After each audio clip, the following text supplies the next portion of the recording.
people are treated. They're being treated right now to a Criken that they haven't seen in weeks, which is Whoa, cool. This is punished Criken. I prefer rare Criken. Yeah. I was gonna say though. it's a rare Criken. That's what it seems like to me. I didn't know you hadn't been on in a couple of weeks, Criken. And yeah, I've been avoiding the glare of the webcam because, the longer you go without seeing the sun, the less you desire it. And the sun to me is the little green light I see in my webcam. So. Oh, jeez. You need some vitamin D, man, or else. I'm making some. I am actually going outside. Oh, good. We're going on like a little trip. Good. Today, to just like somewhere far from the city for a little bit. Oh, that's great. It's the only summer vacation there probably will be. Yeah. It's only a day long, but I'm gonna try to reset because I definitely feel like I'm in a hole right now. Yep. That's I think a lot of us feel that way here in Los Angeles, and maybe a few other places around the country right now in the U.S. But Yeah, there was a glimmer of light, and then it was covered by somebody screaming about not wearing a mask. And here we are. or a bunch of people going to a bar or something. I don't know. Yeah. Good times, man. Oh well. Yeah. Oh well.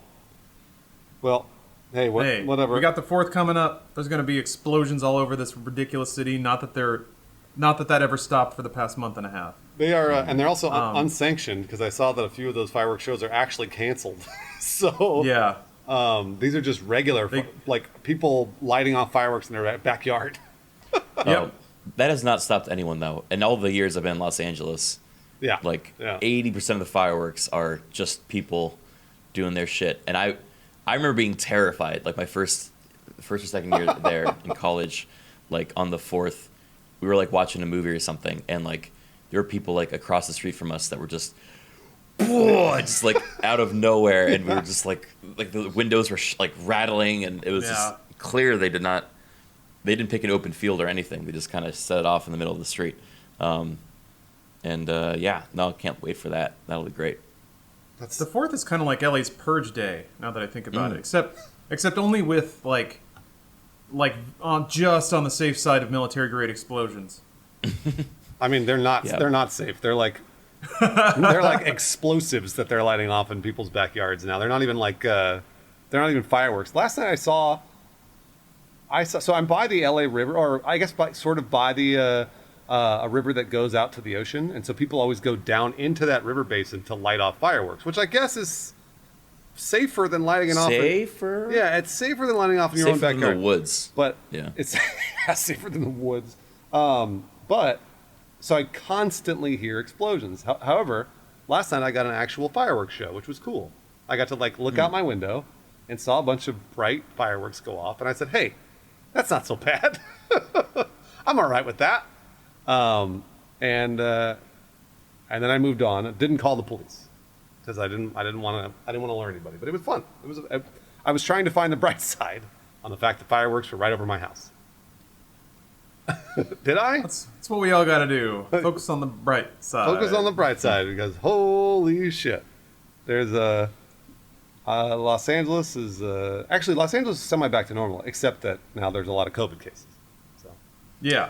Except for that small fact. Yeah, well, I mean, again, and all the opening that was going to happen is now not going to happen. Now not going to happen. Yeah. That's true. That's true. And then apparently there's now a slap fight between the mayor and the governor. The governor and the chief of police in LA or something like that. Fill in the way with whoever. They basically said they were going to close down the beaches, but then the sheriff was like, "We're not going to enforce that." So I was like, "Awesome, What? very cool." Yeah, it's a whole thing. Apparently, they're going to just make sure that the parking lots are empty, but they're not going to actually sweep the beaches because they said that they weren't consulted about it properly first, so they're just not going to do it. Which, I don't know. Feels like it might be a bit of a clapback for all the anti-police stuff going on, but whatever, man. Maybe. I don't know. Got these video games. Also, Bruce, someone in your chat said to brush your teeth 3 times a day. I didn't want to interrupt, but I have to call this out for a second. Who's got time? Huh? When we're sitting around doing nothing all day to brush your teeth. No one's got time. Lawrence, weren't you one of the people that used to brush their teeth at the office? Yes. I did actually, Bruce, because I was doing Invisalign at the time. Oh, yeah. So, all right. Yeah. You do have to brush your teeth every time after you after you eat. I don't do that.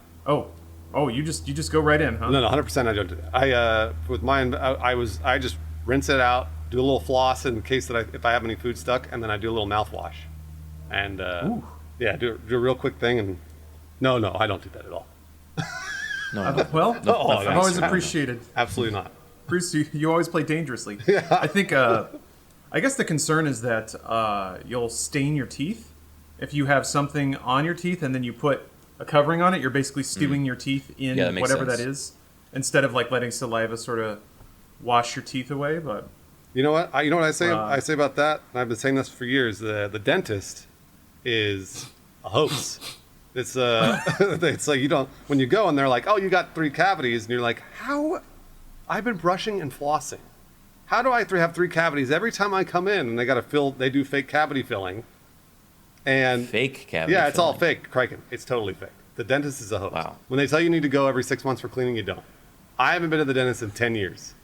My teeth are completely fine, and the orthodontist said so. They were like, your teeth are fine. They were like, maybe you should floss a little more. And I was like, done. So now I floss a little more. But otherwise, I'm surprised they didn't tell you to floss less. Your teeth are too clean, is what I expected them to say. Well, they're out of business if you're too clean. So they're like, right, exactly.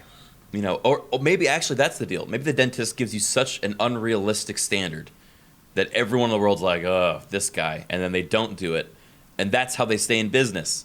You know, if they just give you like a nice middle ground where everyone can accomplish it, then everyone will be fine. But in both chats, I'm noticing people being like, yo, just find a new dentist, and they're right. I'm just kidding around. You guys go to the dentist as much as you want. Because if you have don't wait for there to be problems. Who wants to go to the dentist? Nobody wants to go to the dentist. But if you wait, then what happens is you're gonna have to go in an emergency, right? You're gonna have to go for pain, not because you're doing preventative maintenance. You should do preventative maintenance. Look, this is just for me. I've been to the dentist and the orthodontist and the orthodontic surgeons, and I've been doing that shit for years and years and years, and I hate it.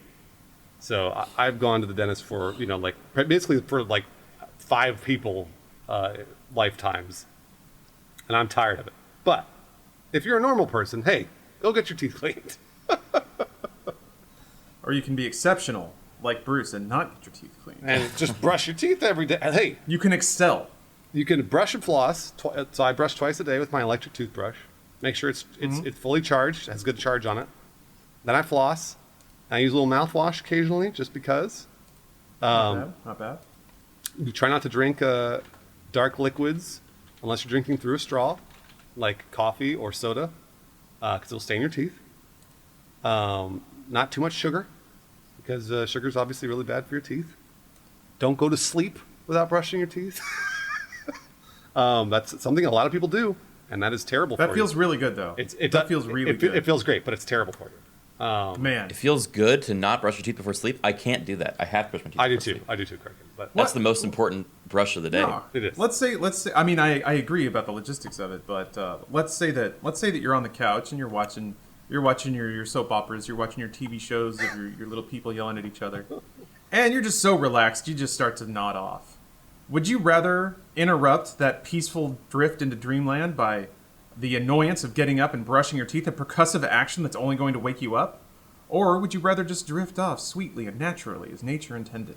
You see, I always treat those graceful nodding offs as momentary respites from the day. And then I will wake up and then go brush my teeth and go to my actual bed. I don't think I ever sleep all the way on the couch unless I black out drunk and I pass out and then I wake up and I go, whoa, and then I brush my teeth. You're far too principled. You got to live on the edge more. When you're on that couch, just say fuck it and just go to sleep like a bastard right there. That is something. Lawrence is right. So I've heard people talk about. Autumn actually talks about this, where she says, "I want to have a sleepover." And what she means by that is, she wants to fall asleep on the couch for as long as she wants to fall asleep. So if she wants to fall asleep for 4 hours, she gets to. But if she wants to fall asleep for an hour, that's fine too. She wants to sleep on the couch for as long as she wants to sleep on the couch. And I'm like Criken, where I'm like, this doesn't make any sense. Why not just go to the bed and have 8 hours of straight sleep. Why wake up in the middle and then go to bed? And Autumn said it's because of change of scenery. I was like, okay, that makes sense. That actually makes sense to me. Yeah, like a change is because like otherwise you just feel like there's a routine you're in, and occasionally it feels like a special thing when you get to go sleep on the couch. So that's a funny way of describing it. Yeah, I guess I could see that. That's usually I end up traveling, or before the world ended, I traveled like once a month or once every other month, and that was my change of scenery. It was like my way of like breaking up time. Yeah. But ever since quarantine, like I have absolutely no sense of time. I feel like it's still March. Oh yeah. And that really scares me. Yeah, well, that's because it feels like it still is March. I mean, nothing's really moved ahead for us, other than the fact that the weather is sort of warmer, I guess. Mm-hmm. I don't know. I'm not sure. Yeah, kind of. But otherwise, like, yeah. I mean, like, there's been Memorial Day. When Labor Day when Labor Day hits, if we're still in this at Labor Day, I'm gonna be really worried. I'm gonna be genuinely worried at the beginning of September. I wouldn't be surprised. I wouldn't. I wouldn't either. 2 to 3 months away. Yeah. Man, I hope not. This has become a depressing podcast. No. Remember we talked about fun stuff? Let's talk about well, what is fun? What's fun? I got a theory here. So I mean, Criken, this podcast is no longer about fun because fun doesn't sell, as we've learned from The Last of Us Part 2, which would be an excellent segue. No, I can still work this in. So, do it. Bruce, Uh-huh. I appreciate what you were doing by slagging off the dental profession at large. Of course. And dental health as a concept, because I feel like we need more wild, socially disruptive, seemingly innocuous social commentary on this podcast, a la Joe Rogan. That's how we're going to get the big headlines. That's how we're going to get people talking. Bruce is just asking questions here. That's right. All right? That's that question happens to be, why would anyone go to a dentist? But it's still just a question. He just has an inquisitive mind. I feel like, Criken, I know maybe you're a big thinker, a scholar, I would even say. I don't want to put you in a weird spot, despite basically trying to do that every podcast we've ever had together. Mm-hmm. True. But I was wondering if you had maybe a paradigm challenging Big Joe Rogan thought to drop on us, because I've been working on mine, but I don't think it's quite there yet. It needs a little more time in the oven, but I can put it out. I can put it out there if you're not ready to blow all of our minds. So mine, I'll reiterate. Mine was, why go to the dentist? You don't need to. Why do it? Don't need to. You don't need to. Why Just go don't to the do dentist? Okay, and then Criken, do you have one of those galaxy brain thoughts? Those earth-shattering conspiracy moments. Yeah. Man. I know we put you on the spot. I'm sorry, but think of the most conspiratorial thing that you think on a daily. Like, do you ever think to yourself, why do we need lanes when we're driving? Why can't everybody just stay in their own lane? Why? Just eyeball it, idiots. Just eyeball it, idiots. Yeah. Just don't hit other cars. As a not driver, I feel like it would be disingenuous for me to make a broad sweeping claim such as that. However, I do vehemently despise. All right. See, I'm trying to come up with something that I vehemently despise. I vehemently despise. Yes. It's okay. The lack of trash cans on corners in Los Angeles. Oh, yeah. If you walk around this city, yeah, I agree. You will go blocks before you see a trash can. I agree. Because I don't know if it's just so wide that they said, okay, I guess we don't need, like, it just would cost too much to put a bin anywhere between now and, Fairfax, or like fucking 3 miles from here. So they just say, fuck it. And they just have, like, I in the past, I've actually had to go into stores to throw things out. I agree. And I beg them and I say, I'm so sorry, but if you look left, you look right when you exit your store, nary shall thine find a bin to dispose of thy trash. So, prithee, take mine from me, and I shall tip thine into infinity. I think they say, fine. I think what Criken is saying is there are not enough trash cans in Los Angeles. Why? That's what he said. Yeah, I mean, probably because they don't want to pay city workers to clean them. I mean, that's them. the smart. That's the short answer. But We have our answer. But while I appreciate that is more of a pro-social argument. Mm-hmm. I don't know that many people would argue against trash cans, except people who don't want to spend the money on. Well, no, maybe that still counts. That's an interesting prospect we got from chat here. Why did the government invent gravity other than to avoid us to fly freely? Good point. That's a spicier take. I should probably take. Powerful question. Well, you know what, Criken, you can just take it because I don't see what Wheela didn't throw the old TM on it in chat, so it's up for grabs. That's all yours, buddy. I don't think he wants it. I'm gonna be honest with you. I don't think he wants it. Yeah. We've described this, but my 80% of my brain doesn't turn on until 3 hours after I've woken up, I would say. Mm-hmm. And unfortunately, because of quarantine, my sleep schedule has pretty much come back to back with the start of this podcast. So as soon as I roll out of bed, I turn on the mic. I say hi to you guys. And to be clear, for the people listening and watching, it is now 2:30 p.m. in the afternoon here in Los Angeles. 2:30 p.m. Yes. I just want. I know I'm not alone. I'm looking at all you folks in chat. I'm sure a lot of you are waking up in that fat PM hours, and it's I would say liberating, but after a while it's not liberating. It's debilitating. And I am now desperate to get back to the AM. I want to see that newborn sun with the giggling baby in it rising from the this horizon. I'm gonna go out on a limb and say the people in chat. Fuck it, I don't know. People in chat all have jobs, and they've been working for a few hours already. So what? You mean everyone doesn't work at home streaming at whatever hour they feel like? What? Doing whatever they want all day, playing video games and fucking around. Actually, that's a question that I'm excited to pass around to you guys.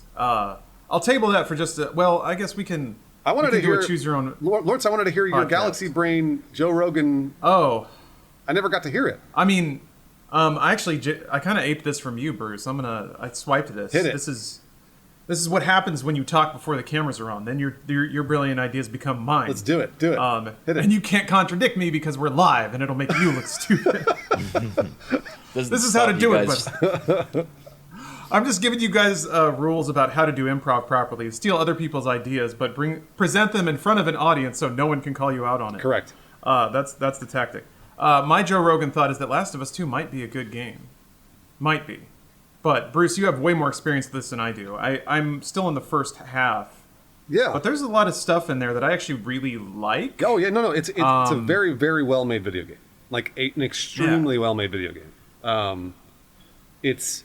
The gameplay is better than the first. It's like incredibly solid. The environments and the graphics are second to none. They look fantastic on the PS4 Pro. But like I was saying before, Criken, have you played it at all yet? Nope, I never played the first one either. Okay. So doesn't seem like a Criken kind of game. Am I wrong about that? Yeah. Well, look, I don't play games anymore unless I'm streaming them for the most part, and I've found that whenever I stream long form narrative games, either I lose interest relatively quickly or the audience does, partly because it's like, I don't know, it's tough for me to do a unique spin on it that I usually like to do with my streams than when it's like the game wants to show you its story and you just kind of are along for the ride. That's what it is. That's what this video game is. It's like I'm trying to think of other really good things. The sound design is fantastic. I think some of the art design is pretty good, although it feels one note after playing 30 hours of it. Still gorgeous, but just feels kind of the same over and over. The performances and the motion capture are just terrific. They're so good. The writing also very, very good, generally speaking, but the video game is too long. And the way I liken this to television or movies is like you're watching a movie and you're like, oh, it should have ended there, and then it didn't, and you're like, well, how much more is left?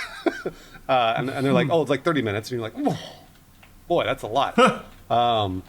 And when you're watching a television show and you're like, man, those first 3 seasons, tight, so good.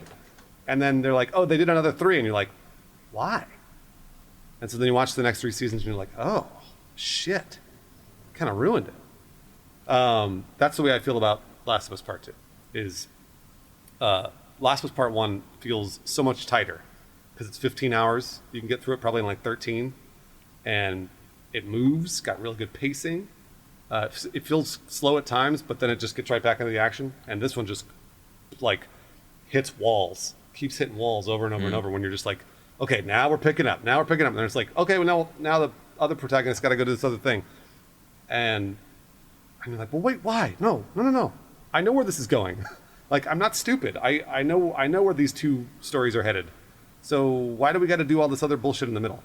That's the way it feels to me. Still a really, really great game. And I think definitely deserving of a lot of the reviews it's gotten. But for me, it just it feels too long. I have a controversial opinion. Do it. There it is. This brought it up. And this is kind of piggybacking off what you just said, Bruce.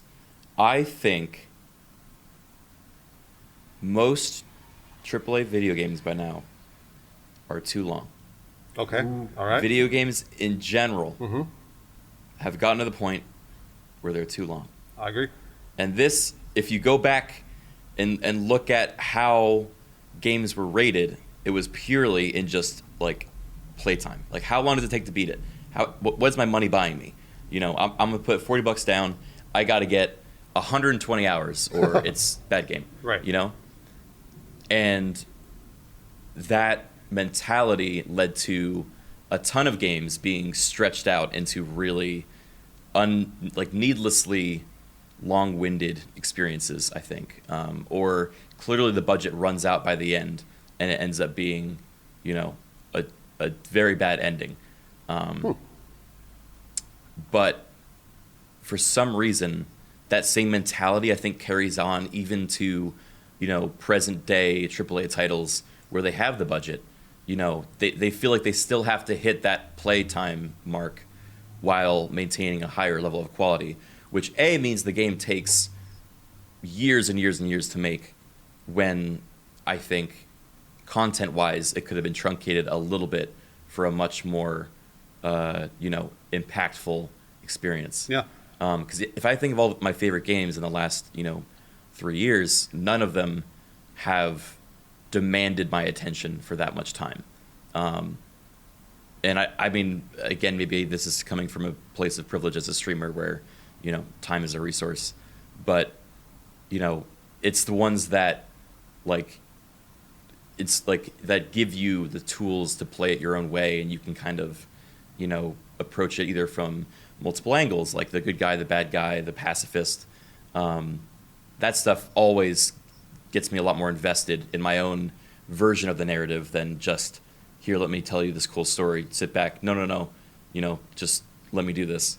That never sits well with me. Oh, that last was exactly that. It is exactly, let me do this. And it's a bunch of people at the top of their game telling you the story. But it is exactly that. It's like if you want to if you're like, I don't want to kill this dog, you got to kill the dog. Sorry, man, you gotta. You don't have a choice. And you're like, well, I don't want to kill this doctor. He hadn't done anything to me. Nope, you got to kill him. Got to do it. And then the game then grapples with those choices. They weren't choices, by the way. It grapples with the things that happened. Which is weird to me. Lawrence, I know we've been talking about it. I want to hear what you have to say about it. Oh, it's I saw a Bill in one of the chats saying that thinking that games are too long is a YouTuber and a streamer mindset. I actually tend to agree. I think it's probably more the mindset of like, you no longer have the I'm trying to think how to phrase this. I think it's more like that's the mindset of you have more money than time. If you don't have to stretch $60 to last to your next paycheck or till next month, Apart from that, I think the question is complicated about like how long games are, because that's predicated on when the game tells you that you're done with it. When it's a game with a linear narrative like The Last of Us Part 2, runtime is a pretty easy thing to quantify. It also kind of is entirely dependent on the amount of bespoke content that you churn through to hit that runtime. So in the case of Last of Us Part 2, you're going through levels that were custom tailored to provide an experience. You're going through cutscenes that were produced in a particular way. And that's all man-hours to try to make the experience seem fresh and new as you go. But like, let's say you compare that against something like Street Fighter. Like, how long is that game? It's not really made that way because it's meant to be a game with a rule set that's played forever until you get tired of it and stop playing. And then it's like the quality of the rule set. Does the rule set produce matches that are interesting, that excite your curiosity and your desire to improve? So, like, it's strange to me when there are blanket statements made about the state of game length, because that in itself is a difficult concept to wrap around. You can just walk away from a game when it stops being good. Yeah. You like with Last of Us Part 2, you could just stop playing halfway through. You could, but you paid $60 for the thing, and you want to go until the game tells you've seen the full extent of its vision. Mm-hmm. So I don't know. That conversation gets very, very funky, especially when it comes to like value perception. Resident Evil 3, I think, is a great example. It was a short AAA game. Its runtime was dense and action-filled, but it was a short game. And it came out after Resident Evil 2, which was really long and had all those things too. So, and a lot of people said it was too short. But I liked it because I got to finish it in 2 sittings and had a great time. But then again, $60 for 2 evenings of a great time is a pretty good trade-off for me. I understand it's not for other people. So, what I guess what I really appreciate about the core of that discussion is that we're almost to the point where we can start acknowledging that different games and different formats match different people's ways that they want to interact with games. Yeah. And there's not a single ideal for the medium of games that works for everyone, which is such a weird concept that's been lingering in games discourse for a long time. This idea that the better game developers get and the better technology gets, that games are getting better objectively, which implies this linear path towards the perfect video game, the Citizen Kane of gaming that we've already had a few times. So, what's weird to me is that in that discussion, people will, kind of throw around, and to me, what I really read is that everyone is starting to develop their own tastes in terms of the games they like to play, and in the way they like to consume them. And that's great. That's fantastic. But I feel like so much of the gaming populace isn't yet at the point where they can comfortably say, what works for you doesn't work for me, but that doesn't make it bad. Because it's still like, it's all got to be for me. It's all got to be exactly what I think is right. That's a good point. Yeah, before Criken, sorry, just real quick. Let me clarify. The game is too long, and I don't mean that in that I had to play 30 hours. I mean that the story is too long. The story they're trying to tell is too long. So if I was watching this in a television series, I would say the television series is too long too. I'm not saying that about like video game, like, oh, it's taking too long to play. Like, no, it's just the story itself is too long. Sorry. Go ahead, Criken. Yeah, I think that's. I mean, Lawrence brings up some interesting points.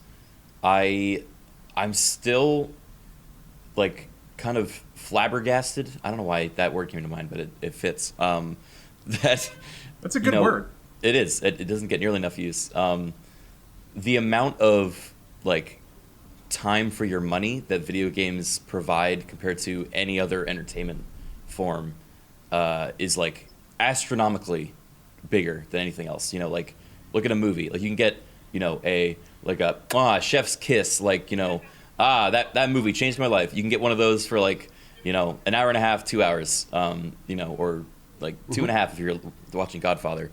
But like a video game, that same price, you get like 30 hours. To be conservative. Criken forgot books. All right. Yeah, books. It's books mostly. Who still reads books? Or like hiking. I mean, you'd have to buy some nice socks. Like, yeah. I'm talking about entertainment. But yes.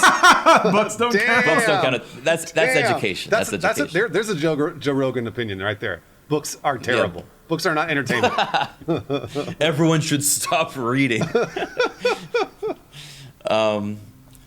Well, okay, that books does throw a wrench into my comparison a little bit, but I think if we're comparing both visual, audio, storytelling, and also having a way of engaging with the medium itself, games hits so many more boxes than any other, like in terms of what the entertainment is, video games already is the most enriched of them all in terms of the amount of boxes it ticks, and also has runtime. And it's just crazy to me that we still value it at the price that we do when, you are getting so much bang for your buck with a video game than any other medium. And I'm not saying that all games should be more expensive. I'm just like, I think there's a mentality that video games, like, there's a certain worth of video games that I don't know when it was established, but it's just very odd to me. I think it could do with a little more, what's the word? Perspective? Perspective or self-awareness. I don't know, whatever. Yeah. Well, you hit on an important... Oh, go ahead, Bruce. Oh, no, go ahead, Lawrence. I'll tell you. Oh. You hit on an important point, because not only is the value proposition kind of tilted at this point, that you can get something like The Last of Us Part 2 for $60, or Grand Theft Auto 5, Cyberpunk, Red Dead, like these sprawling games that have orders of magnitude more human man-hours and artistic input put into them than an album or a movie or a dumbass book. I feel like a lot of people have said that production model is unsustainable, and now even industry executives are saying it's unsustainable. Or is it Sean Layden at Sony did an interview saying that, like, this production model is not sustainable just by the numbers, by the money. We're spending too much on making these games and charging too little. The problem is, like, that narrative really flies in the face of people who are always pushing it the other way. There are video game warriors out there, pro-consumer advocates, which is a phrase I really don't like, because just its existence and unironic usage says some very disturbing things about the state of our culture online. But they will always push for games to be cheaper and better and faster, and, like, regardless of appreciating any of the context of any of it. So, there is a shift coming. I don't know what it's going to look like. Maybe something like Game Pass will make it so that Microsoft can, like, use one of their internal studios to make a game that is a 8 to 10 hour experience and release it through Game Pass. And hopefully by doing that subscription model that they get enough revenue that the disparity in cost there doesn't matter so much. Kind of like the Netflix model. Kind of. Yeah. So maybe that's where it goes. Is we get shorter, more frugal, more justified game productions. I mean, that's People what. are talking about squeaking. I don't Oh yeah, no, that was outside. I was. Oh, okay. It's my favorite. My good old neighborhood. So the I saw a lot of people talking about Game Pass and things like that, and, like, there are multiplayer games. I mean, right now, Valorant, people are putting thousands of hours in, and that's a free-to-play game. So there are lots of different game propositions, and I think maybe that's why, now that we have, like, very large free-to-play games, maybe that's why it feels hard to pay $60 for Last of Us 2, which is only $30. You could play it again. I don't know that you'd ever want to, because the story is rough. And maybe that's why people are worried about that. Is like, I'm never going to touch that game again once I beat it, ever. I don't even want to think about it. Jesus. I mean, like I've been saying on my stream, it's like Requiem for a Dream or There Will Be Blood. For me, those movies are fantastic movies. Oh my gosh, they're unbelievable, but I never want to see them again, ever. Yeah. I don't want to think about them, but, like, they're like same with Hereditary. It's like a mastercraft movie. I don't ever want to think about it or see it again. And so even Disco Joe, not to shout out what we do, but Disco Joe said, well, what about Twitch? Twitch is a thing where it's like, you could get hours and hours of free content, or even $5 a month or whatever, and a lot of people are doing that. And they'll get hundreds, sometimes even thousands of hours out of people for that amount of price, or that amount of dollars or whatever. And we've got that. So we have a lot of different value propositions that people. Do you think we're tilting the balance, or in some way throwing off the scale with the work we do here? Yes. I mean, that's the... Absolutely. Yeah, 100%. And that's the world we live in right now. So it's not going to ever go back. So it lands on the consumer to decide what is worth their time. Do they want to spend $60 on a 30-hour game? Or do they want to spend no money on a free-to-play game like Valorant, and then they can play that forever and ever and ever? Or they could buy skins, or they can't. They don't have to. Whatever. Like, so it's truly up to the person that wants to spend their time doing what they're doing. I think, I don't know that there has ever been a better time for entertainment in the human race than right now. I don't think there has. I think we are very, very lucky. I think what Bruce is trying to say, guys, is he wants you guys to milk us for as much entertainment as you can get. Wait, how? Don't feel bad about it. How do they do that? Don't feel bad about it. How do they do that? Just leave us on. Leave us on everywhere you go. And just, never go somewhere without a version of our voices speaking to you, whether it be a podcast on your way to work, whether it be, buying a 30-inch monitor to put in your bathroom so you can watch us while you doing a poopy or in the shower. He's saying just immerse yourself in a pool of us. For the record, I didn't say that, but Criken, should they should they sub to Criken too, or no? Is it just watching for free? No. In fact, take back all of your subs. Okay. Take back the system. Free content. Ad block for everyone. Put your money in your mattress and shut yourself from the world. Again, Criken does not speak for me. I don't know if he speaks for Lawrence. Shut down capitalism. But he doesn't speak for me. He does not speak for me. Sorry, we're watching a video of a man almost killing himself over and over and over again, and it's making me clench up. He's a professional, clearly. How can somebody be a professional at this? I mean, they are, but that's like, I don't know. It's like being a professional of shooting yourself. I'm very good at this. It's good balance. Yeah. It's just really, really good balance. Sure. I think it's just having a death wish and adrenaline addiction. So you guys, that one doesn't. I don't like that one. Yeah, using a hoverboard. Look at that skateboard. I would. So you guys hit on some amazing concept, which is that even though we live in a society of plenty, nobody. Correct me if I'm wrong. Please in chat, actually, please correct me. Nobody is so poor that they don't still have access to an insurmountable amount of media. Yeah.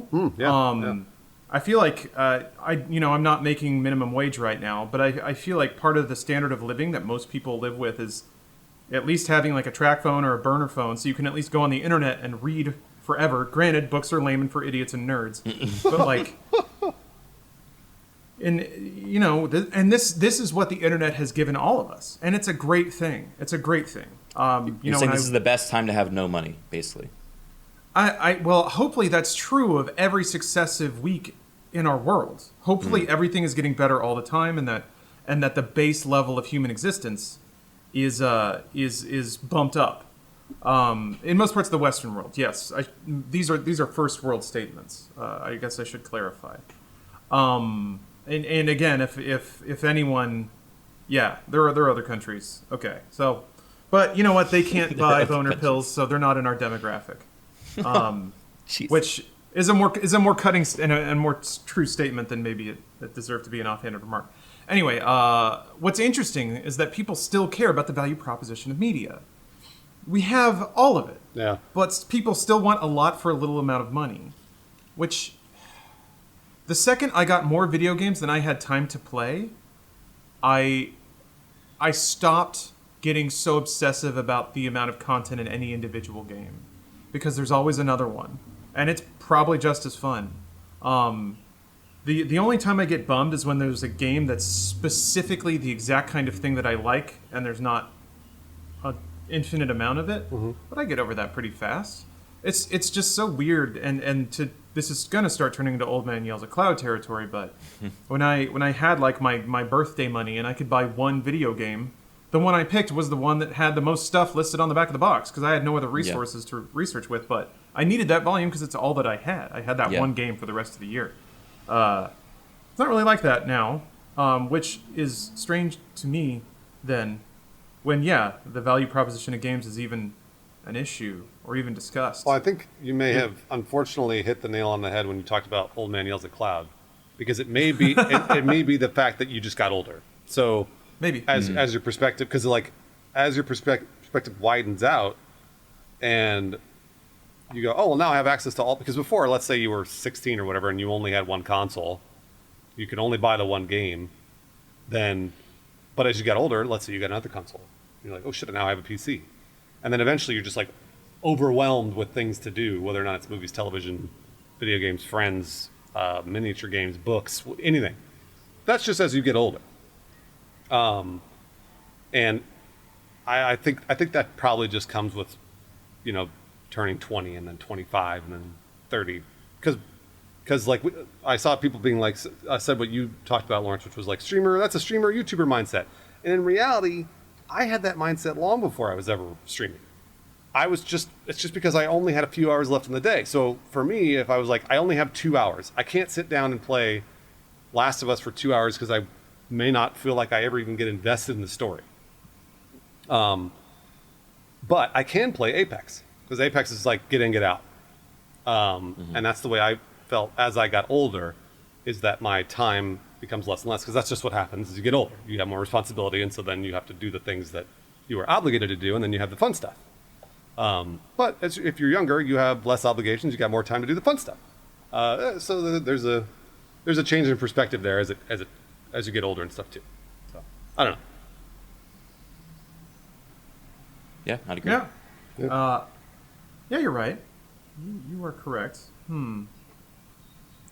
I know we danced around this particular tree before, but like, then it does come down to I guess it cycles back around to the games are too long as being less of a statement about money versus content. I guess those are the two ends of the spectrum. One is like, I want to get as much entertainment for my $60. The other is, don't waste my time with stuff that doesn't matter.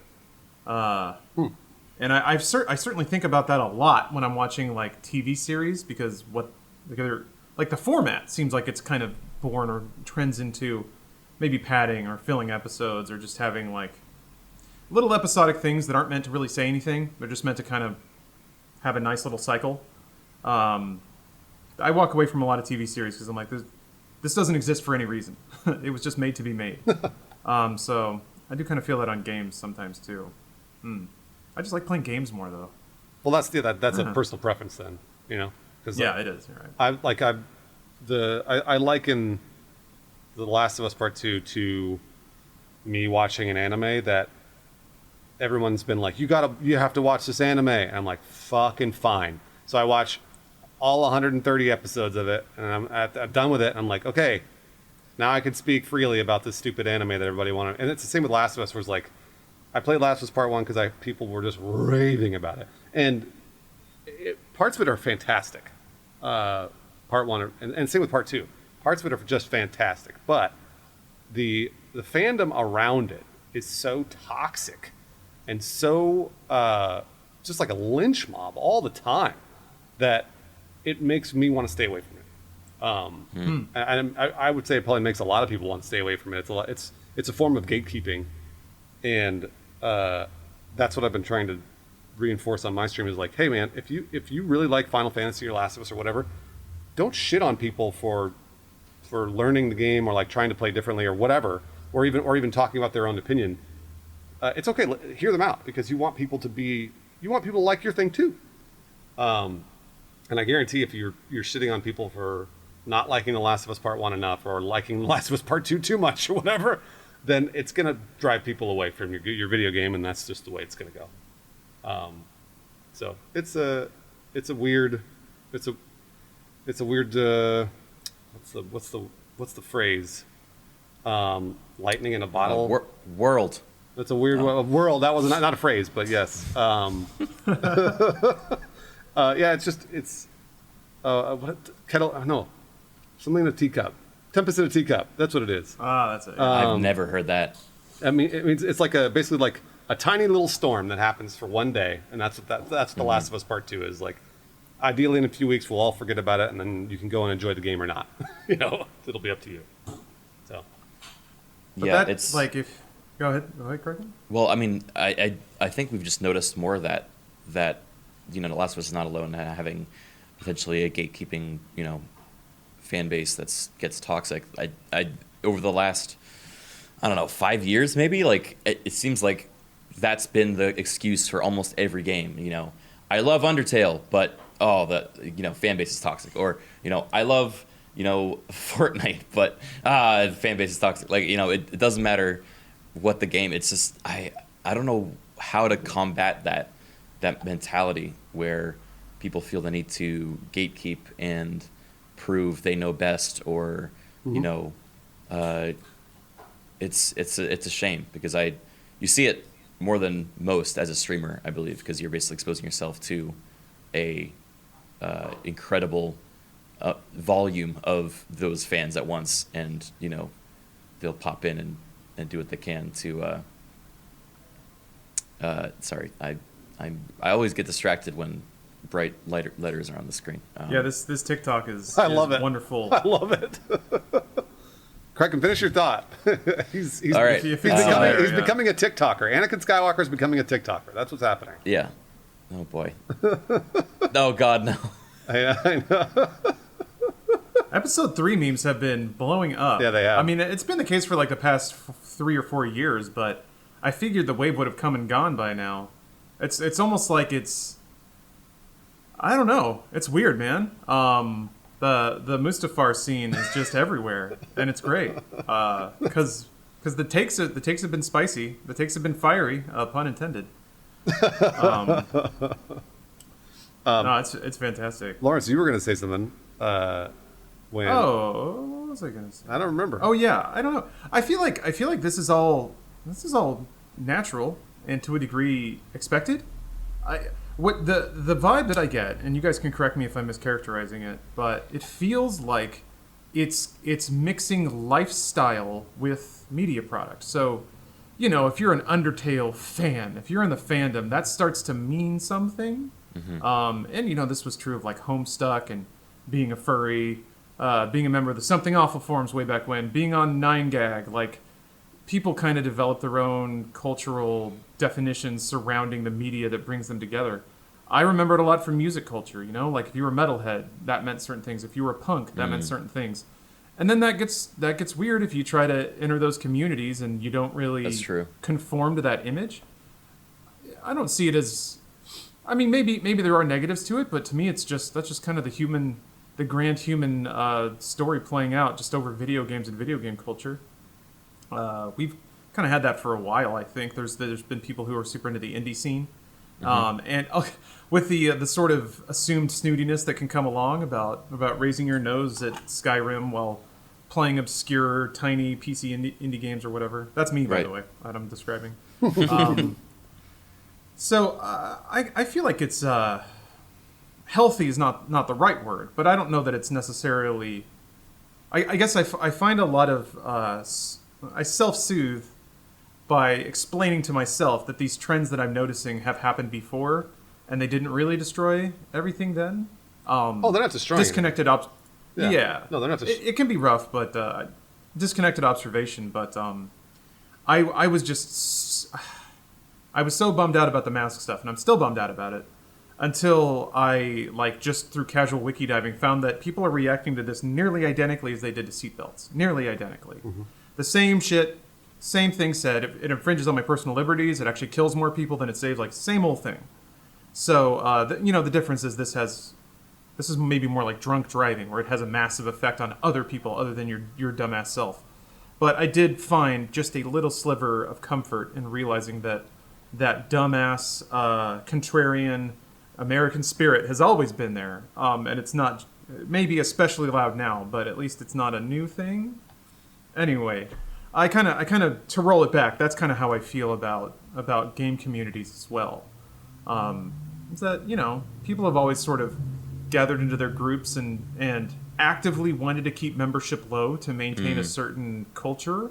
Always, yeah. Mm-hmm. Yeah. And then yeah, I know that we talked about this before, but man, if you follow that thought process, when does that go from just being a bunch of people hanging out and wanting to keep it to their little crew? When are they obligated to open it up and allow other people in? Well, I mean, the fact of the matter, I guess the fact remains is that it doesn't matter whether or not they want it open. It is. The internet did that. So, and this is like, I always go back to this story, which, and the point here is a little different than what I think what we're talking about. But when somebody said to us, because we were reading fan fiction about Funhouse on Dude Soup, and somebody said to us, because we were like, there was like a little segment we were doing that we enjoyed reading the fan fiction of like, you know, between Adam and James or whatever on Dude Soup. And one of the comments we got was, that fan fiction's not for you. And we were like, what? The fan fiction about us that is publicly available on the internet is not for me. And it blew my mind that somebody could think that way, because what you're putting on the internet is public and forever. So when you put anything on the internet, it doesn't matter if you think it's on a Facebook page or a hidden Tumblr or whatever else, man, oh man, that shit is there forever. And it's going to come back to haunt you. Like it will. If you put your name on it, it's just part of it. It's just part of the internet. And so when somebody's like what Lawrence is talking about, it's like, no, like Last of Us is for me. It's not for other people. Like, no, Last of Us was a AAA game that was released, you know, for 30 million Sony ponies. So all those people are going to have an opinion on it. And by the way, also, people that are making Last of Us, Naughty Dog and Sony, really want their game to sell to everybody. They're not looking to make this video game to sell to only the 100,000 people that really love the No, they want everybody to see it. They want everybody to play it. I'm really glad you said that, because a lot of I haven't finished the game yet, so I can't speak from a position of absolute authority. But I've heard a lot of people decry The Last of Us 2's writing is bad. I don't think it's bad. I just think it's meant to make sure that no one leaves a scene without knowing exactly what that scene was for. Mm. And that's not bad writing. It's just writing for everyone. Mm-hmm. You see this. The grand trick is to make like scenes that seem subtle actually have pretty overt values that any old Johnny Sixpack and all over the planet can watch it and come away from it knowing what was meant. Because yes, they have to be mass market games because the budgets are so huge. So I think that on some level, and I apologize if I'm starting to yank this away from where you were going, Bruce. Oh, I don't care. It's fine. But I feel like the game positions itself as art. Like, it tells you it's art. It even kind of copied Godfather Part 2's format and titling, and even in typeface a little bit. Oh, yeah, wow. It's trying... Oh, yeah, that was the first thing I thought of when they put Part 2 on it. So much of the game reads as, like, artistic pretension. Also, that the game, kind of like you said... wait, I think it was you... Oh, no, Bruce, you said... that the game tries to provide commentary on the things you do as quote-unquote the player, even though you don't have a choice, which theoretically violates what games are all about. I feel like it's, to me, the sort of the roiling fundamental contradiction is that it presents itself as a high art game, but is also produced to appeal to and be understood by everyone. And I don't know that those two can ever truly successfully be mixed. Mm-hmm. I guess that's a dangerous statement of saying, like, art that's meant to be popular cannot present daring ideas. But on some level, I do think that's true. Popular art very rarely challenges common belief, because then it wouldn't be popular, because people don't like it. People don't like having uncomfortable ideas shoved in their heads or feel like they're being preached to by their media. They do like superhero tales, where... someone that used to be weak is now strong, and they use their power to save the world. And along the way, we're told certain things that we want to believe about our world. They're reinforced, is that the people who are honest and humble succeed in the end, like all of these things. So when we get media that doesn't necessarily reinforce those ideas, but it has the budget and the writing style to be understood by everyone on the planet, we're very confused. Like, what's the point of this? It doesn't make me feel good. But it's big and expensive. What is it trying to tell me? Is it just trying to make me feel bad? Why would they make a piece of art why would they make a game for everyone that's only to make you feel bad or to like make you feel judged about playing video games. That's the kind of thing you expect from like a $15 thing on Steam, because that's usually where those ideas exist. So, to me, I think that's part of the fundamental contradiction of the game too. In addition to my own beliefs about how story and game should be handled. Yeah, it's kind of cool stuff. Yeah, and I think Death Stranding is a really interesting comparison because that's another game where the concept and the execution was not something that would ever have existed in the realm of like AAA big budget release. But they tried to make it so that it would be playable by everyone, which means that it was mostly a game where you held the stick forward and the 2 triggers and you could beat the game. Lawrence, what you're describing is what I set out to do when I first started creating content, which was make content accessible to everybody, but also make it something that is like better than we think of, like the like basically the McDonald's pop art trash that we consume. And the best example of it right now that we have is Chris Nolan. The previous example of that is Steven Spielberg, who made movies for everybody, but was able to evolve filmmaking because he did. Jurassic Park, Saving Private Ryan, etc. Those movies evolved filmmaking. Do any of those movies have a challenging thought, though? I mean, like, I would say Jurassic Park is probably not necessarily a challenging thought movie, but Saving Private Ryan 100% does. And like, and that was, I think that's kind of widely regarded as his best movie, I would imagine. But also, it's got an unbelievable action scene at the beginning of the movie. That's 40 minutes long, and it sucks you in, and it's something that not every, high art David Lynch could make. Right? It's a Steven Spielberg type of thing. And it's the same with Nolan, with Dunkirk. Dunkirk was exactly the same movie. Not exactly the same movie, but the same concept, where he made a high art film that was trying to teach you a lot of different lessons, but was also made for everybody. You could watch the movie and enjoy it. And that, by the way, that's the hardest thing to do in art. What we're describing, and we're reaching for examples here, but it's the hardest thing to do is to get everybody to buy in on something, but then also to get critics, people that study art, to buy into it as well. That's very, very, very, very hard. Sorry, that's kind of what I think you were headed towards, because that's what I always wanted to do. I always wanted to make that stuff. So, I guess where my head's at is I would consider Spielberg, and to some degree, I think a lot of Nolan movies actually sanitize themselves to be more popular. Well, they do. That's the vibe I get. Yeah. He asks interesting questions, but doesn't present any interesting thoughts. Like his Batman trilogy asked a ton of interesting questions, but they all ended with Batman beating the villain and like not really learning any interesting lessons along the way. Like nothing was really challenged in any of the Batman movies. Like Dark Knight got the closest, but it was still like, no, people are going to do the right thing in the end because people are good. And it just gets messy. And that, to me, that was my takeaway. It's a lot more nuanced than that. I was actually kind of passing this idea around with people in the stream earlier. I think Rian Johnson might be the best example lately of movies that actually have a statement to make that is not widely acceptable or widely palatable. But he still gets big budgets, or did, to make those films. Yeah, it's wild. I feel like David Lynch is another guy. I'm glad you brought him up, Bruce. Where for a minute he did get huge budgets and used them to make some very weird things that arguably had some very weird messages. And I don't think those were received very well. Like his Dune movie was probably his biggest production.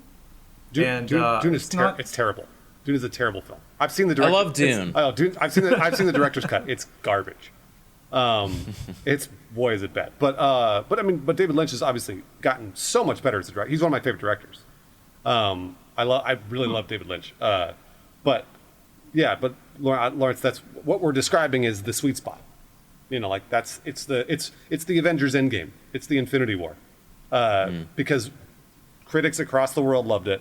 Audiences across the world loved it. It made $1 billion, whatever else, right? It did everything it should. It checked all the boxes. That's so hard to do.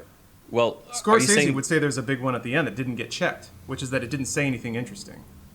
I mean, yeah, I don't know if I don't know if you're counting Avengers in that same list. I wouldn't say they necessarily painted a like as Lawrence described. I don't think they made a really controversial or big stance with their art. I think it was more. It doesn't have to be controversial. That doesn't mean that. I mean, I could go through and give you 10 lessons. Controversial is the right word, but it's like it's not saying anything.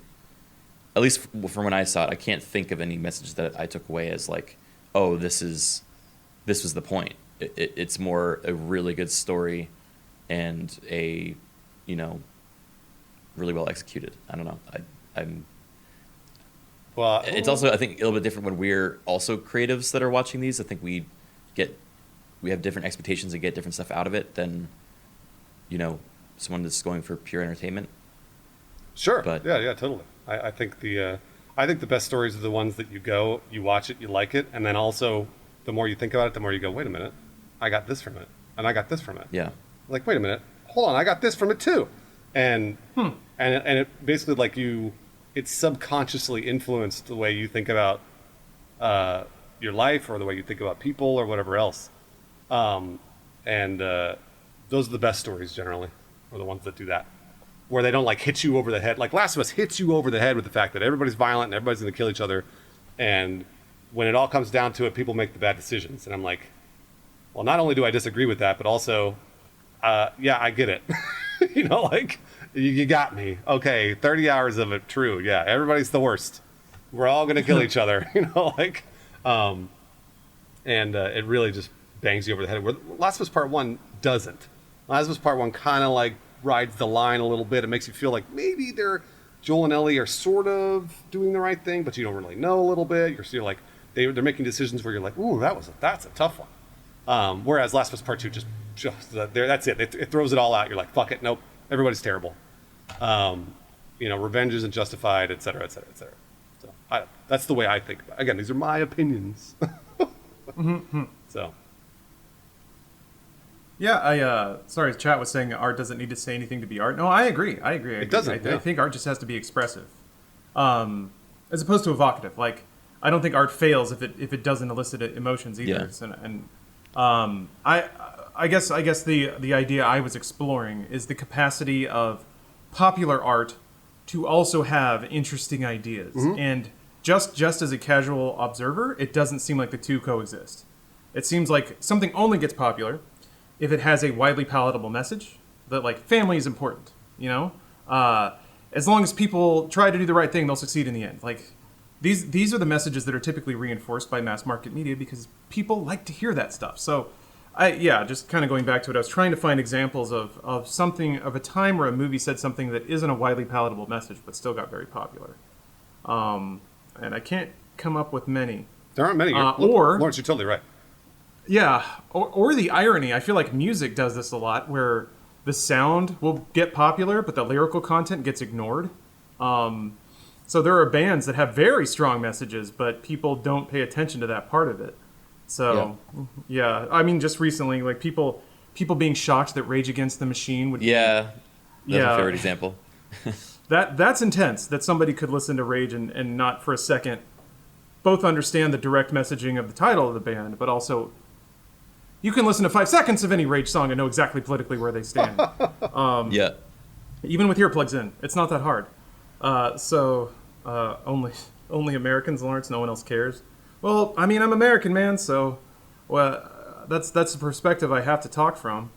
I do enjoy hearing other ones, though, because it does... I do try to fight my aspects of American exceptionalism, and part of that is appreciating worldviews more than just my own. Or Pumped Up Kicks, yeah. Yeah, I mean, history is littered with songs that break into top 40 that have extremely intense or fucked up subject matters. So yeah, maybe it's just music. I don't know. But movies, when they say something, they tend to not get very far. I feel like as usual, most discussions of media arrive right back to The Matrix, where Matrix 1, despite having a heady concept that a lot of people at least where I grew up, still weren't able to wrap their heads around. The concept was still fairly palatable in the first movie, is that like humans have free will, the human spirit is special and indomitable, and the ability to like think outside your constraints will give you superpower. Like it was basically a tale of self-actualization. And then the other two movies tried to say some stuff, but had to do some backflips to do it. Tried to make a lot of like pretty intense and profound statements about the nature of free will, the nature of volition, what is choice and how does it define us?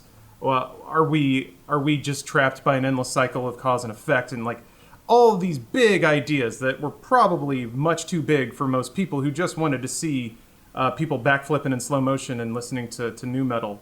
So that to me, at least in my lifetime, was the first example of like, oh, you can't really try and hit people over the head with this stuff, because that's not why they go to the movies. And if they do, they're not going to try to see a big explosion gun shoot movie. So I don't know.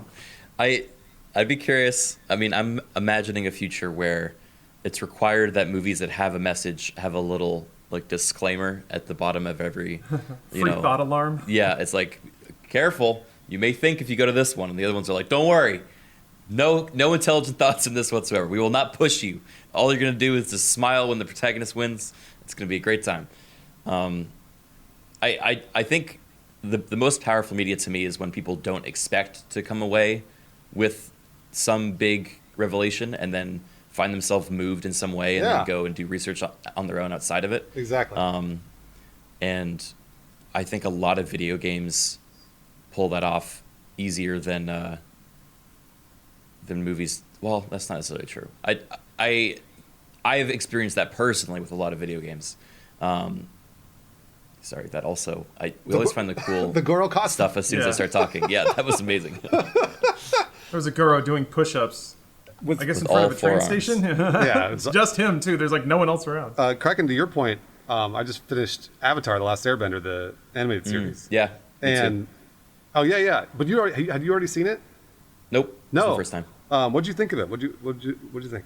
I adored it. I said on Twitter afterwards that I think it's maybe, I cannot think of a better like character arc example as this series, and partly because it didn't stay too long. It was like the perfect length. It did everything it needed to do, and it had really satisfying character development for every single character involved. I completely and totally agree. I don't know that I have seen a better television show or television show, animated series, doesn't matter what it was. One of the best character arcs and shows I've seen in forever. I've been really lucky this year and last year with this and My Hero. Both of these things have had huge effects on me personally, and where I immediately go and start reading up on things and like really thinking about like philosophical differences in humans and like and how those analogs in the show compared to real life and things like that. And this is a children's television show. And it's just such a fucking fantastic show. And like what we were just talking about with, I think the best kind of art is the stuff that's like accessible at a top layer, but then the further you dive into it, the more you get from it. And the only way I can demonstrate that is tell you the exact opposite, which is like a Venom. When you go see the movie Venom, Venom is only the surface level. There's nothing else there. As soon as you start thinking about things below the surface level, it all just tears to shreds. And that's the only way I can think of giving you a good example of that is by telling you the opposite of something.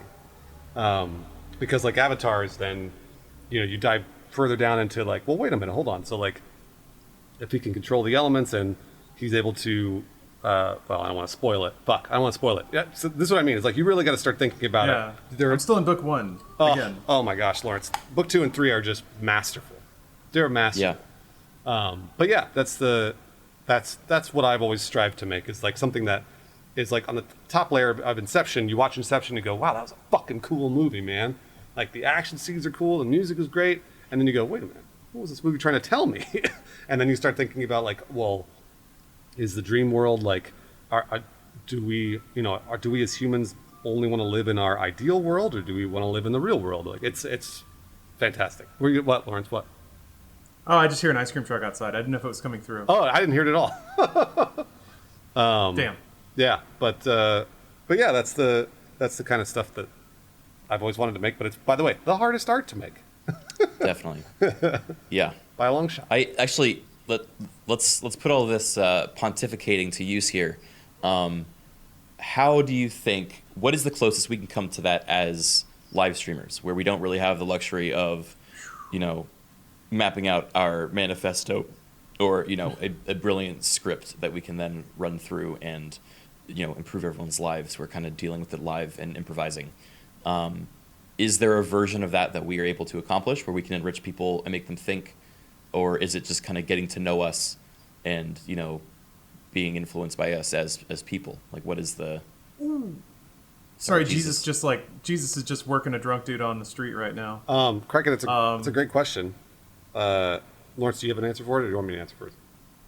How do we change the world? Is that? Well, how do we make art that people can say, like, again, on surface reflection, whoa, this is really neat, I really like this, but then but below that, I mean, Twitch is especially hard, by the way, to do that. But I don't know, that's a tough one. Yeah, I mean, we only have so many tools in this format, which is being a little, it's lacking a little bit of imagination, but I think there are ways to seed in narrative elements into a stream, but that's a lot of work. What I do, not that this is something that I try to consciously do, it's just sort of how my mind works, is I guess partial Socratic method and also partial just stream of consciousness rambling. But to just sort of really listen to people, like the public forum aspect of Twitch is really awesome, in that you get to interact with and learn from a lot of people in a lot of different life circumstances in a lot of different places.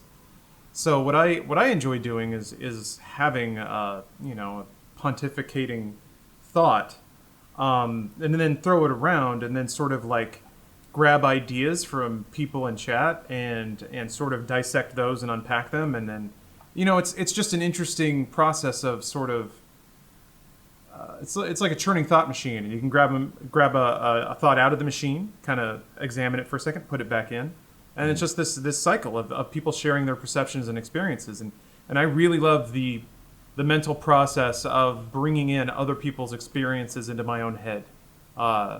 It makes me further appreciate the world that I live in and the vastness of the human experience. And then the sugar, the spoonful of sugar with that, is that there's a video game to look at. So that's the sort of populist element, is that here's a dude screaming at a video game, but also maybe we can talk about some more weighty topics, or hopefully make certain things easier to talk about by kind of taking the stigma out of it. Yeah, it's that's how I get that sensation. For me, I think the closest we come is in the community building with chat, and I think some people in chat said, they love how different, chats are. I assume they're meaning these two chats, but also I think that applies to any streamer. Like, every streamer runs their community and the culture and the energy and between the different memes and the call and responses and just the interactions. I think that's really where the most growth can happen. And even if you're a lurker and you never actually engage in chat, I think just having that being seen and that being a part of something really goes a long way. And I think we're only really just still scraping the iceberg on ways to have a community engaged with an individual that's basically Pied Piper style playing the flute that everyone's responding to. I think about that analogy a lot, actually, not only because I contextualize my viewers as rats often, but because it really does feel like, we lead by example, and then based on how we're painting the story or the narrative, there will be the reaction from this very, go with the flow, almost, tidal wave of audience reaction, and it's like that part is fascinating to me because it's like you're dealing with this amorphous entity that's able to, like, you know, based on the situation, be a force of good or of evil or purely, you know, just a foil or a mold to whatever you're doing, you know. Mm-hmm. Yeah, I think to your points, I'm saying this kind of the same thing, but a little different. Like I want, at first, like Lawrence says, you come in, you hopefully will see me doing dumb shit in a video game and laughing, ideally. But the longer you stay, the more you'll realize the community is really, really helpful, really generous. They'll rally around you if something bad happens, if you have the courage to say it in chat, because that's really hard to do in the first place. It's to say you're going through stuff. It's to make a community that is, you know, ideally positive and uplifting. And also, me personally as a streamer, that when people come in and say, whether or not it's like, whether or not they're trolling or saying mean shit or whatever, that when they say it out loud in chat, I'm going to see it and respond to it. And so I'm kind of here being like, yo, this is not YouTube. This is not an anonymous dumping ground for your negative thoughts or for your, you know, for basically for you taking something out on somebody you've never met before. Like I'm a real person that is going to talk to you like a real person. And so are the people in my chat too. They're real people. Like and you know, who cares if all of us become streamers we have 30,000 people. It's like, no, we want to make sure that they're real people in chat, all talking to each other as if we were there in person. Because there are a lot of times I see things in people's chats, and I'm talking about like even larger streamers. I'll see stuff in people's chats like they never would have said that to somebody face to face ever. Yeah. So I'm trying to normalize that communication, make it feel a little more real. Because I think communication on the internet can feel really fake, and you can get away with a lot of shit that you could not do in real life, even through like texting your friends or on the phone or even saying to a stranger in person. And so this is something that I've become a little passionate about in the last year or so, is just trying to figure out how to try to interact with chat as much as I possibly can, but also showing them, hey, I'm a real person. We're all real people here. You're talking to real people. So when you say mean shit, yeah, it totally affects me. Like, it's like I'm not Jesus Christ on the cross for you to, you know, throw all your sins on me. I'm gonna sit here and talk to you just like a stranger would if you were like, yo, your hair sucks. I'd be like, what? Whoa, hold on. Your hair sucks. Why is my hair sucks? I don't understand. Let's talk about it. So that's my goal when it comes to making pop art. But it's a lot easier. What we're talking about, it's a lot easier to do like in the movies or television genre, or even writing a book, versus Twitch streaming or YouTube videos. That's very, very hard to do. So, yeah. I agree. Oh, okay. All right.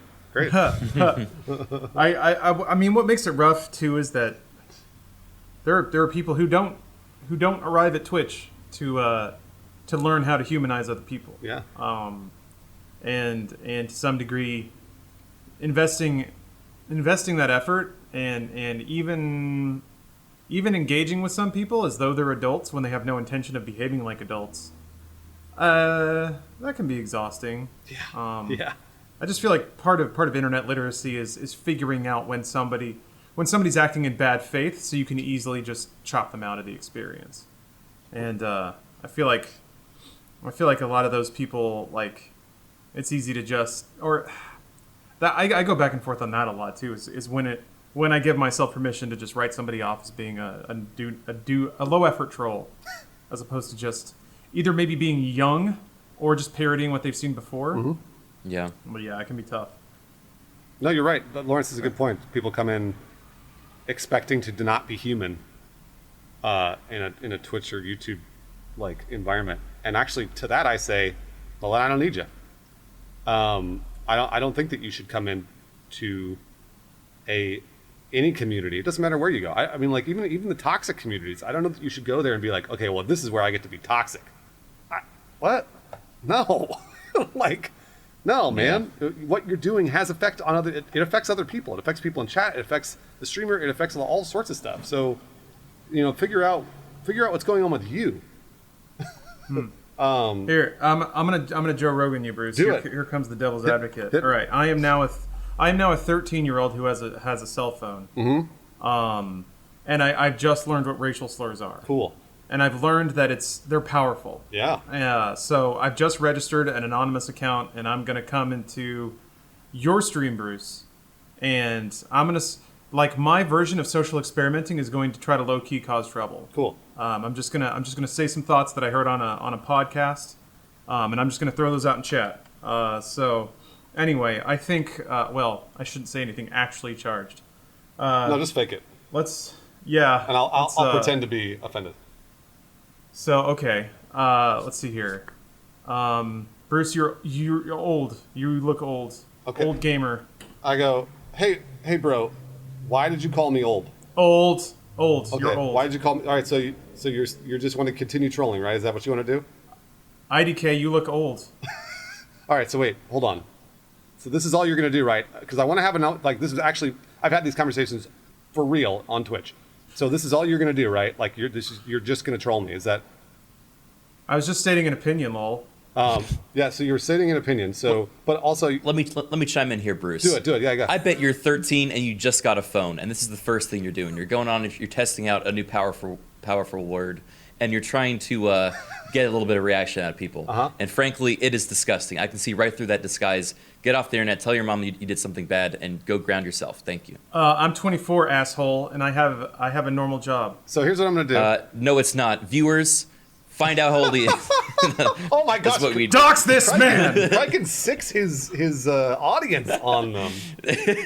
I would never. I don't do that. I would never. No, so Lawrence, to you, I would say. So here's what I'm gonna do. If you continue being sarcastic, I'm going to time you out, and you'll learn your lesson for 10 minutes. Is that good? Are we good? You really should get a thicker skin, Bruce. Winky face. All right, man. Winky face. You know what? We'll is see. He flirting now? Well, you know what though? I appreciate it. So when I see the winky face, I go, oh wait, and this is what I start doing. I go to my chat. I go, hey, he's turning. He's no longer a troll anymore. Now he may be becoming a normal human. Are you becoming? We can convert him. Are you becoming a normal human? No. I was trying to think of what the trolley play is. I know, but I stumped the troll. I stumped him.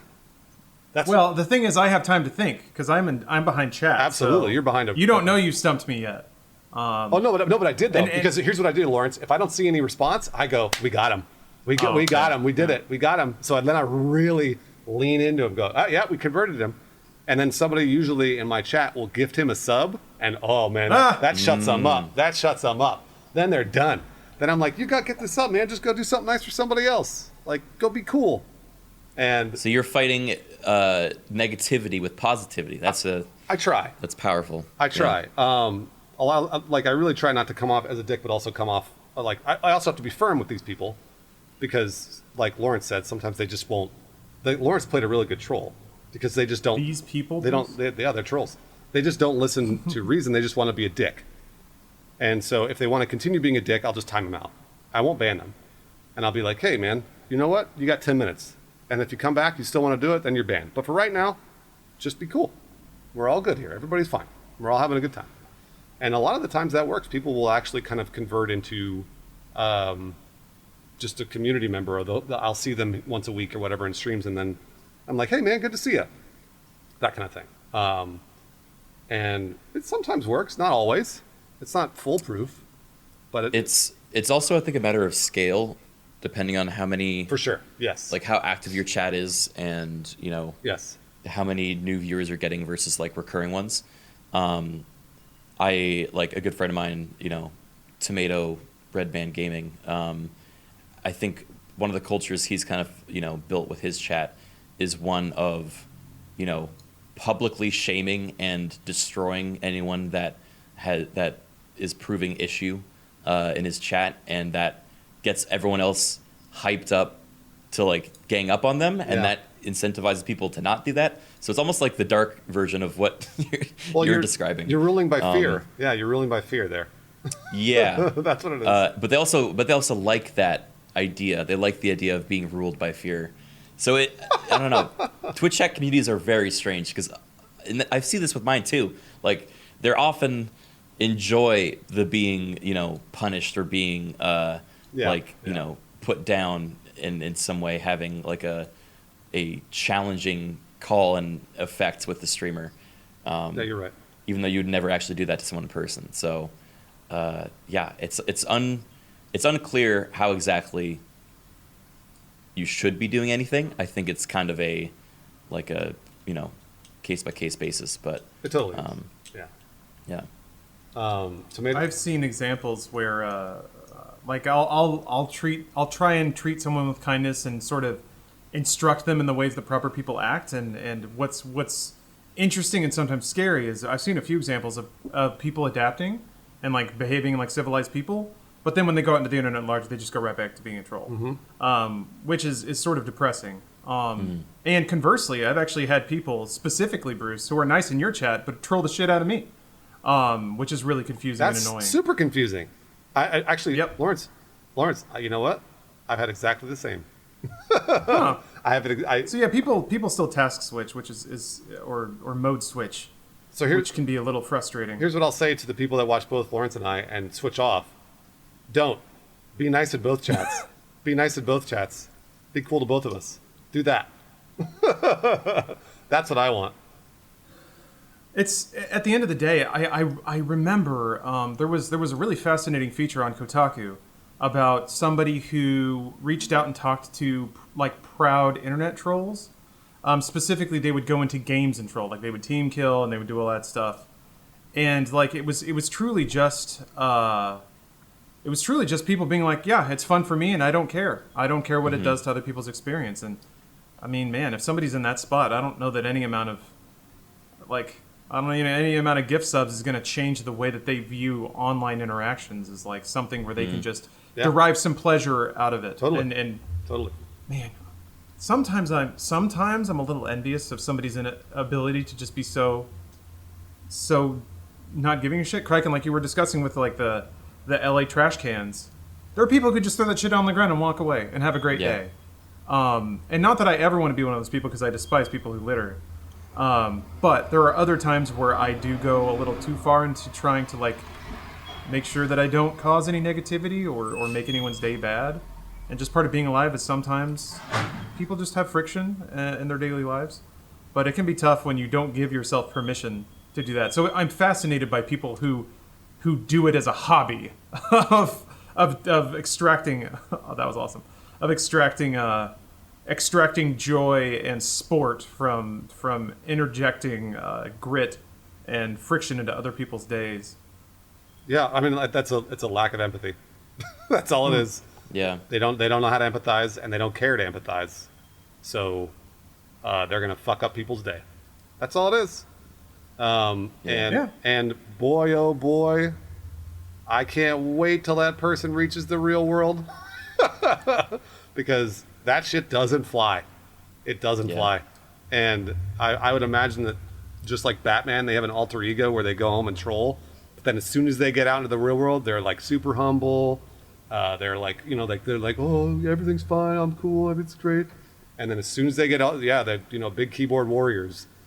Or the big man behind a keyboard and nobody knows your name, can't see where you are and stuff. So it's like, I'm sure there's an alter ego there that I doubt a troll in real life is also a troll online.